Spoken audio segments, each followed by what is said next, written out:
Dr. Jennifer Hartstein is an adolescent and family psychologist. Dr. Hartstein, good morning. Good morning. It's one thing a lot of parents have said, not just after Election Day and the result, but all through this campaign is, how do I talk to my kids about this?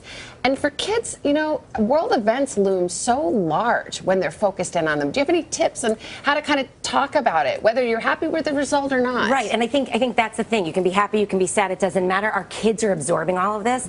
So the first thing we really have to think about is keeping it simple. Your younger children do not need to know the same information as your older children, and you want to keep it kind of on point and direct. You want to really don't put your information on them. Yeah. Let them form their own opinions, because a lot of these kids absorb everything around them and then they're just repeating it, but they don't always understand it. Validate their feelings, really let them know that you understand. And then everybody needs to start to work towards a place of acceptance and kind of awareness, and then decide what they want to do about it, be it a good thing or a bad thing for you. Kind of move towards the acceptance ladder. I think one of the hard things as parents, and I've got 3 children, so we spend a lot of time in my house talking about compromise.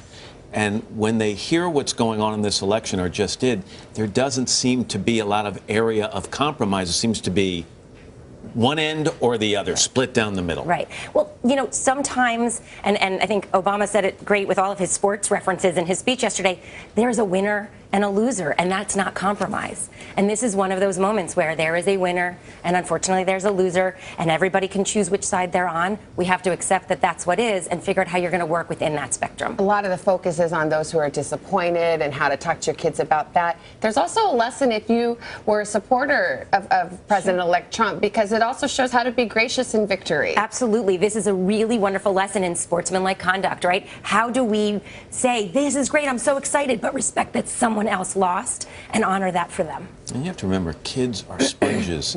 If you don't think they heard everything, they heard everything. They did, and we've got to respect that and hear what they have to say.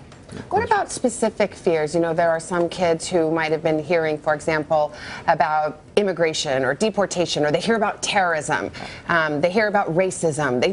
There's just all kinds of accusations that have flown back and forth. And if you've got older kids, how do you address these issues? And I've seen it in my practice. You know, yesterday there were a lot of teens very afraid of what's going to happen to me, what's going to happen to my friends. And I think it's really being able to sit with them, talk about it, remind them that you're going to work really hard to protect them, remind them that the government is not just one person, and that kind of the aim is to really make America unified and positive and a great place, and that's what we're going to all hope for. Yeah, keep it in perspective. Good lessons for everybody, all ages. Dr. Jennifer Hartstein, thank you. Hello, Today fans. Thanks for checking out our YouTube channel. Subscribe by clicking that button down there, and click on any of the videos over here to watch the latest interviews, show highlights, and digital exclusives.